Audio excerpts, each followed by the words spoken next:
ठीक है, तो पिछली क्लास में हम लोग स्टार्ट किए थे क्या, principle of planning the building and functional requirement of the building. ठीक है, हम लोग इसको स्टार्ट किए थे, तो इसमें हम लोग कुछ चीजें पढ़ चुके थे। अब उसके एस्पेक्ट जिसको कंसिडर करके हम लोग बिल्डिंग को प्लान करते हैं, उसके बारे में हम लोग देखने जा रहे हैं। ठीक है,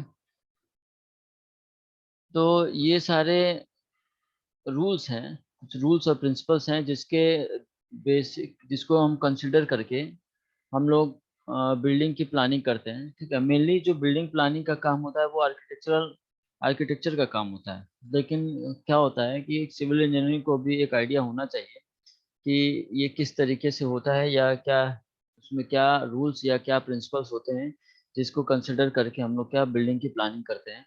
ठीक है, तो उन्हीं पॉइंट्स को यहाँ पे एक्सप्लेन किया गया है, देखते हैं। Planning of building are presupposes certain principle. ठीक है, कि जो बिल्डिंग प्लानिंग होता है वो कुछ उसके प्रिंसिपल होते हैं, उसको हम कंसिडर करते हैं। Certain deviation from this principle are necessary and this principles are not as rigid as law of nature. ठीक है, कुछ जो प्रिंसिपल होते हैं उसमें निश्चित तौर पे क्या होता है कि कुछ डेविएशन होते हैं। ठीक है, उसमें कुछ फेर बदलाव होते हैं। और ये जो प्रिंसिपल हम लोग बनाए हैं बिल्डिंग प्लानिंग के लिए, वो क्या होता है कि ये रूल जो बनाए गए, जो प्रिंसिपल बनाए गए हैं, वो बिल्कुल रिजिड नहीं होते हैं, वो कंडीशन के हिसाब से चेंज होते हैं या मॉडिफाइड होते हैं। ठीक है, कंडीशन के हिसाब से हम क्या करते हैं कि इसको चेंज करते हैं या मॉडिफाई करते हैं। तो कौन कौन सा प्रिंसिपल है प्रिंसिपल ऑफ प्लानिंग, कौन कौन सा है? Aspect, prospect, furniture requirement, roominess, grouping, circulation, privacy, sanitation, elegance, economy, flexibility and practical consideration. ये 12 पॉइंट्स है, ये 12 प्रिंसिपल्स हैं जिसको हम क्या करते हैं, कंसिडर करके बिल्डिंग की प्लानिंग करते हैं। तो उसमें सबसे पहला क्या है? एस्पेक्ट्स। एस्पेक्ट क्या है? Aspect means peculiarity of the arrangement of door and window in the external wall of the building। ठीक है, एस्पेक्ट मतलब कि हम किस तरीके से डोर और विंडो को अरेंज करते हैं, which allow the occupant to enjoy the nature gift such as sunshine, breeze, sceneries, etc। ठीक है, हम जब भी बिल्डिंग प्लान कर रहे होते हैं तो हम क्या करते हैं कि हम ये देखते हैं कि जो अलाइनमेंट है, जो डोर और विंडो का अरेंजमेंट है, वो किस तरीके से है या कहाँ पे लगाया गया है।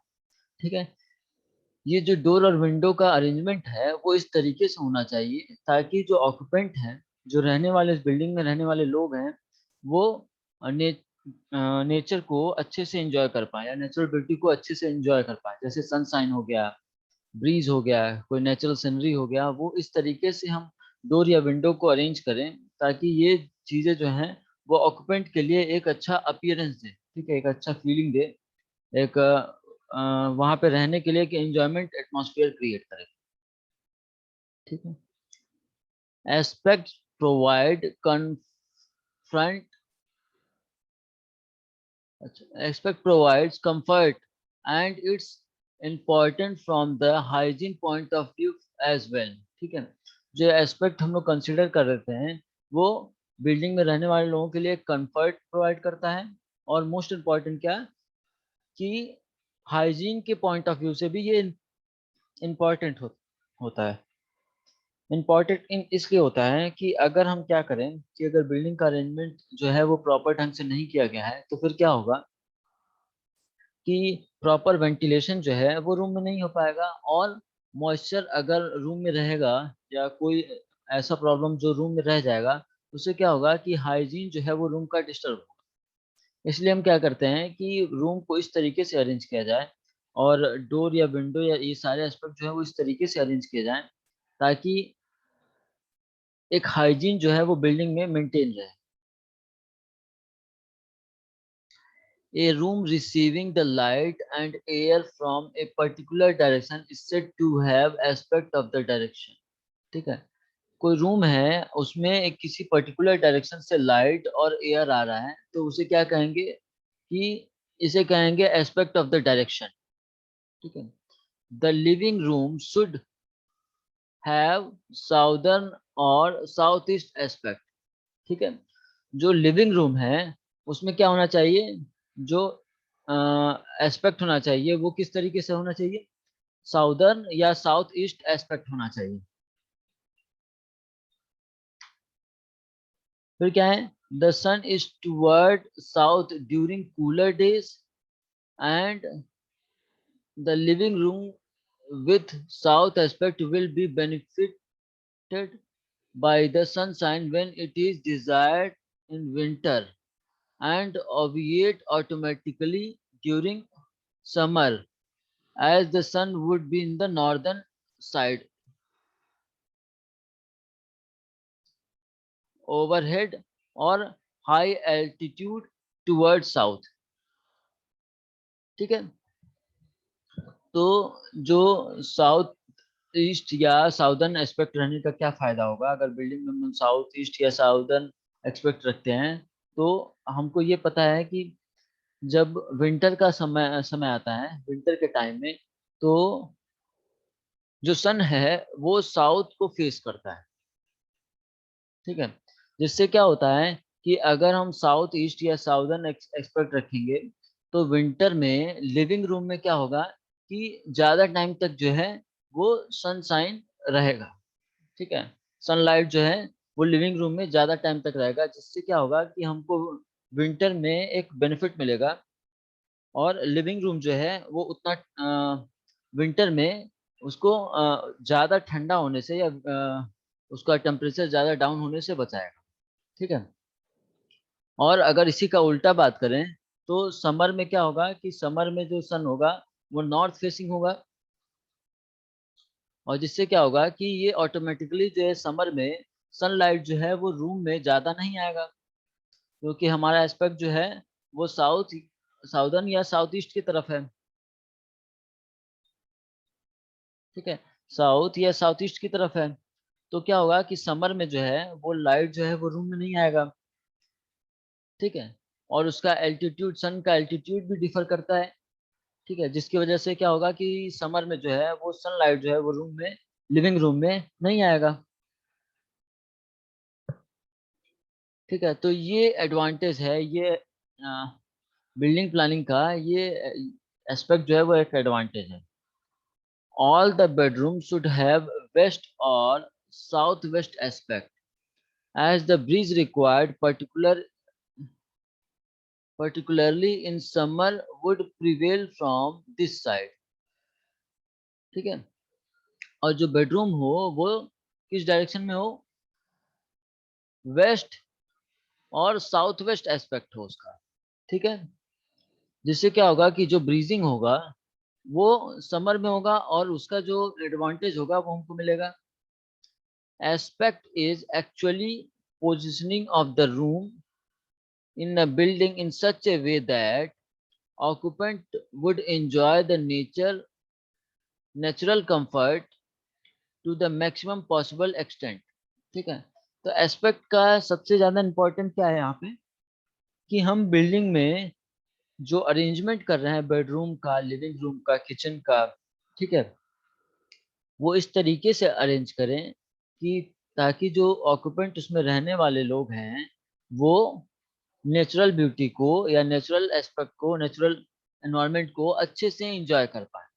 ठीक है,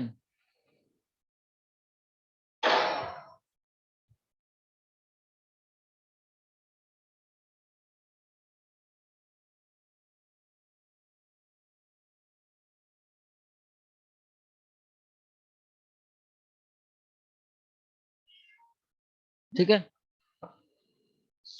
तो मेन एस्पेक्ट हमारा यही है कि जब भी हम बिल्डिंग को डिजाइन कर रहे हैं तो हम ये सोच के डिजाइन करते हैं ताकि जो भी नेचुरल ब्यूटी है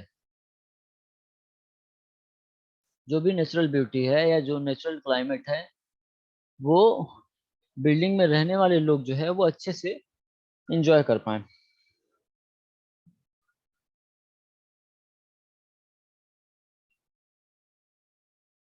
ठीक है,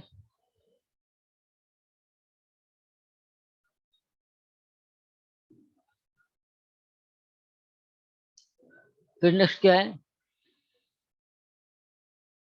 prospect. Prospect prospect is found by the view desired from certain room of the house। ठीक है, प्रोस्पेक्ट मतलब कि हम व्यू के लिए डिजाइन करते हैं। ठीक है, जो किसी रूम से जो व्यू आ रहा है वो किस तरीके का है, उसके एस्पेक्ट में हम ये डिजाइन करते हैं। It is detached by the surrounding particularities of the selected site. Prospect of building also demand the position,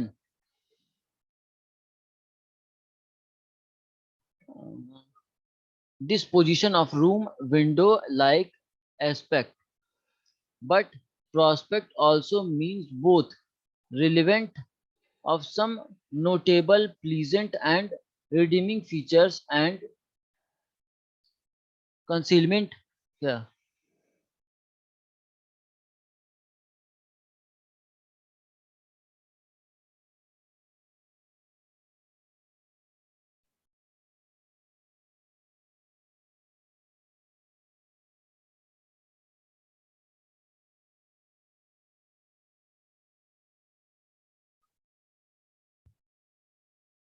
prospect में क्या है? Prospect is found to be the view desired by the certain room of the house. It is det- detected by the surrounding particularities of the site. Prospect of the building are defined in the disposition of the room and window. It like aspect, but aspect also mean prospect also mean both relevant of some notable, pleasant and redeeming features and concealment of the some undesirable view. Is given outlook.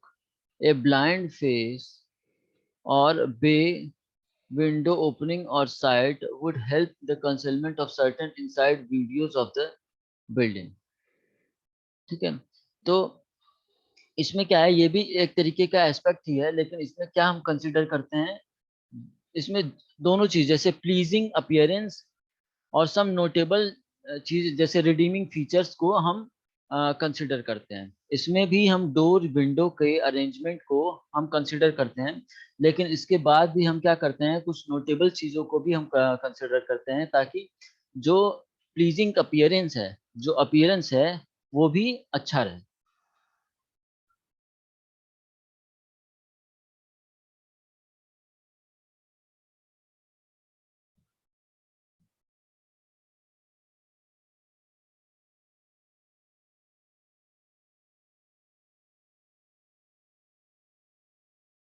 ठीक है, और उसके बाद इसमें और एक चीज consider करते हैं कि जो अनप्लीजिंग या अनडिजायरेबल व्यू है उसको भी हम आउटलुक कर सकें, उसको हम अनदेखा कर सकें।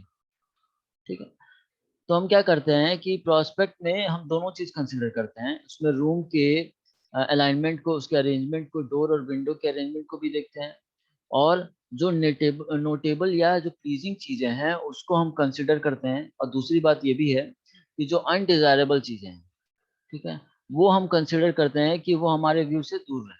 ठीक है, वो उसको हम रिडीम करते हैं, उसको हम इग्नोर करते हैं, उसको हम कैंसिल आउट करते हैं ताकि वो हमको दिखाई ना दे।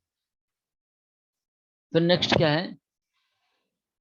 Furniture requirement.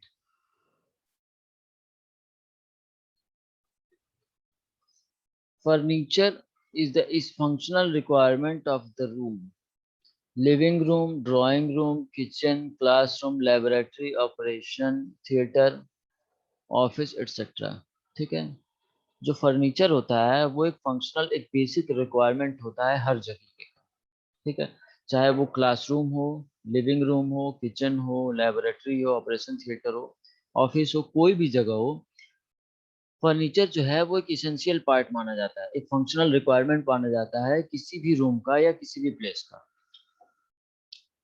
All have their own requirement, हर चीज़ों का, जो भी फर्नीचर हम यूज़ कर रहे हैं जिस भी कंडीशन में या जिस भी प्लेस पे, उसका एक अलग ही रिक्वायरमेंट है। जैसे क्लास में हम क्या बेंच और डेस्क यूज़ करते हैं, तो उसका रिक्वायरमेंट किचन में नहीं है ना, उसका रिक्वायरमेंट बेडरूम में नहीं है या लिविंग रूम में नहीं है।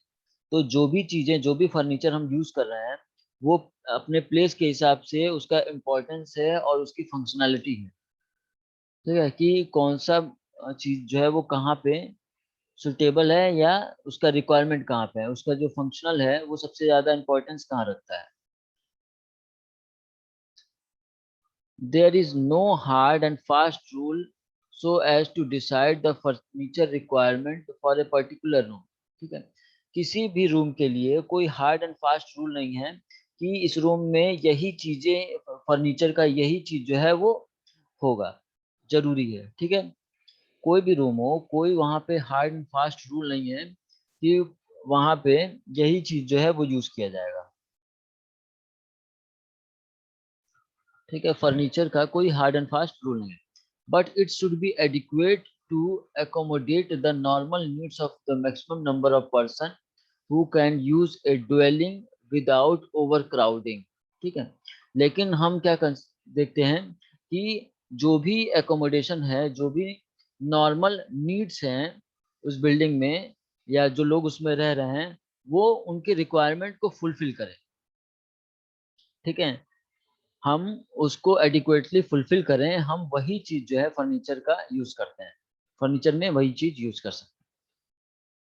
ठीक है, बिना ओवर क्राउडिंग के या बिना ओवर क्राउडिंग के हम ये सारी चीजें यूज करें, जो भी पर्सन उसमें रह रहे हैं उसके मैक्सिमम नंबर जो है पर्सन जो है उसमें रहें, और वो फर्नीचर को प्रॉपर ढंग से यूज करें। ठीक है, जो एडिक्वेट है वही यूज करें।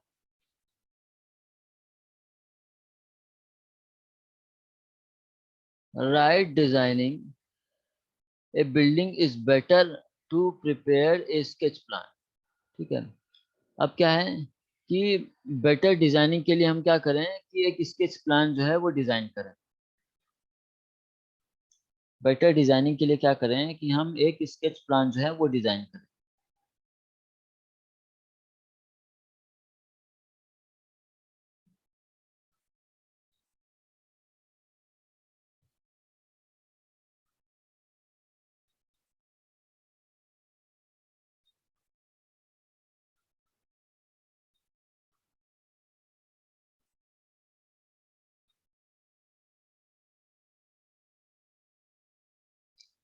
Sketch plan indicating furniture position so that it can be made sure that door, window and circulation space do not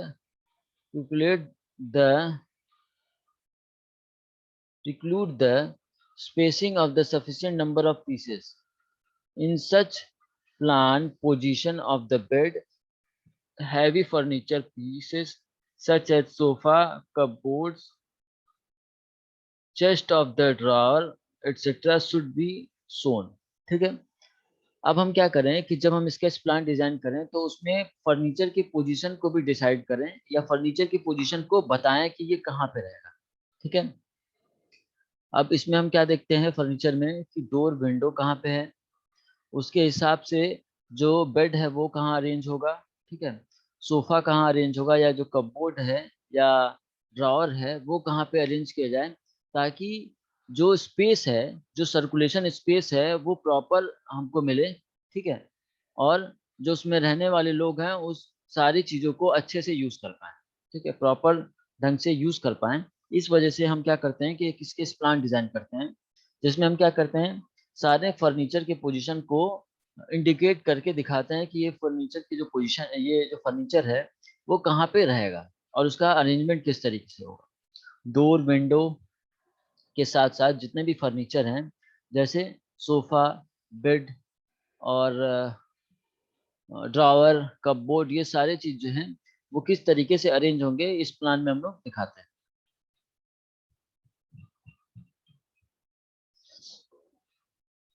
next क्या है, रूमिनेस. रूमिनेस means deriving the maximum benefit from minimum dimension of the room without cramming of the plan. ठीक है. रूमिनेस मतलब कि हम जो minimum dimension का room ले रहे हैं उसको हम मैक्सिमम कैसे यूज कर सकते हैं. ठीक है, बिना प्लान को क्रैम किए. ठीक है, जो रूम हम डिजाइन कर रहे हैं उसका मैक्सिमम बेनिफिट हम किस तरीके से ले सकते हैं.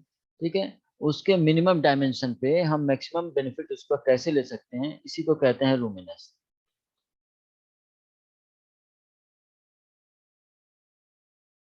It envisages the use every nook and corner of the building of maximum advantage. इसमें क्या है कि हम बिल्डिंग के हर एक कोने को, ठीक है, हम अच्छे से यूज करें, मैक्सिमम एडवांटेजेस उसका ले सकें, इसी को हम लोग कहते हैं roominess. A square room is less useful than a rectangular room of the same area. ठीक है, अगर एरिया सेम है और रेक्टेंगुलर रूम है और स्क्वायर रूम है तो उसमें सबसे ज्यादा जो स्पेस का यूटिलाइजेशन होगा वो रेक्टेंगुलर रूम का होगा, है ना. तो क्या है इसमें कि हम क्या करते हैं, इस तरीके से जो हम रूम को जो मिनिमम एरिया है उसको हम मैक्सिमम एडवांटेज या मैक्सिमम यूज किस तरीके से करें, इसी को बोलते हैं रूमिनेस. ठीक है, तो एक यहाँ पे एक लाइन ये भी लिखा गया है कि अगर एक रूम है स्क्वायर है और एक रूम रेक्टेंगुलर है सेम एरिया का, तो जो सबसे ज्यादा यूजफुल होगा वो रेक्टेंगुलर रूम होगा. Length to breadth proportion of the room, good room is considered to 1.2 to 1.5. जो लेंथ और ब्रेथ का रेशियो होगा एक अच्छे रूम का वो 1.2 से लेके 1.5 होगा. यानी अगर रूम जो है वो एक, अगर रूम का जो ब्रेथ है वो अगर 1 मीटर का है तो लेंथ जो होगा वो 1.2 मीटर से लेके 1.5 मीटर के बीच का होगा. ठीक है, अगर रूम जो है 2 मीटर का ब्रेथ है उसका, तो उसका जो लेंथ होगा वो 2.4 से लेके 3 मीटर के बीच में होगा. ठीक है, इस तरीके से हम क्या करते हैं कि एक अच्छा प्रोपोर्शन, एक अच्छे रूम का जो लेंथ टू ब्रेथ रेशियो होगा, प्रोपोर्शन होगा, वो 1.2 से लेके 1.5 तक वेरी करेगा. If the ratio exceed 1.5 then again a bad effect is created. ठीक है, और अगर रूम का जो रेशियो है वो 1.5 से, जो लेंथ टू ब्रेथ रेशियो जो है वो 1.5 से अगर ज्यादा हो रहा है तो फिर ये बैड इफेक्ट क्रिएट करने का स्टार्ट हो जाता है रूम में. A room having its lengthwise, the width is objectionable. A room having its lengthwise, the width is objectionable as it creates tunnel like feeling. ठीक है, और अगर हम कहें रूम में जो लेंथ है, अगर रूम जो है वो लेंथ वाइज है, ठीक है, तो ये ऑब्जेक्शनेबल है, ये उतना अच्छा नहीं माना जाता है. क्यों? क्योंकि रूम में घुसते ही ऐसा लगता है कि एक टनल लाइक फीलिंग फीलिंग आता है रूम का. ठीक है, अगर लेंथ जो है वो रूम का ज्यादा है, ठीक है, विड्थ से ज्यादा है, 1.5 से भी ज्यादा है, और हम लेंथ वाइज जो है वो उस रूम को यूज कर रहे हैं, ठीक है, तो वो क्या करता है कि एक टनल की तरह हमको फील कराता है. ठीक है, small room should not made unnecessary high. ठीक है, such rooms appears relatively smaller. ठीक है, जो स्मॉल रूम हुआ है उसको अननेसेसरी हाइट नहीं प्रोवाइड करते हैं, ऐसा रूम जो है वो और छोटा दिखता है, appear relatively smaller.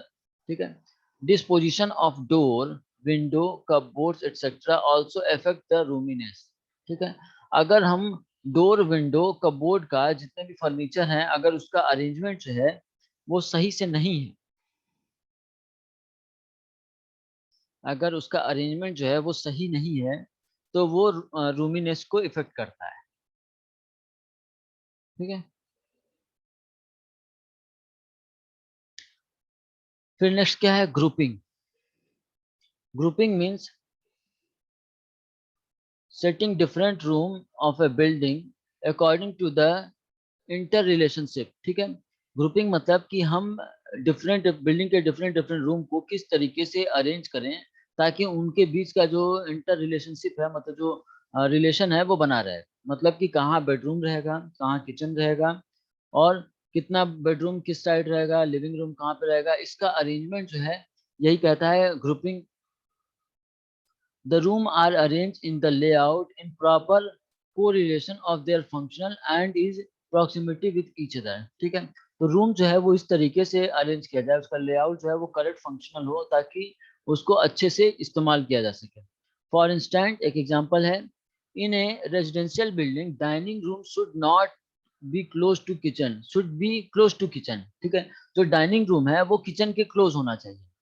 At the same time, kitchen should be kept away from the main living room to avoid smoke and smell। ठीक है, और जो किचन है, जो डाइनिंग रूम है, जो डाइनिंग टेबल है वो किचन के पास होना चाहिए, और किचन जो है वो लिविंग रूम से काफी दूर होना चाहिए ताकि उसका स्मोक या स्मेल जो है वो लिविंग रूम तक ना जाए।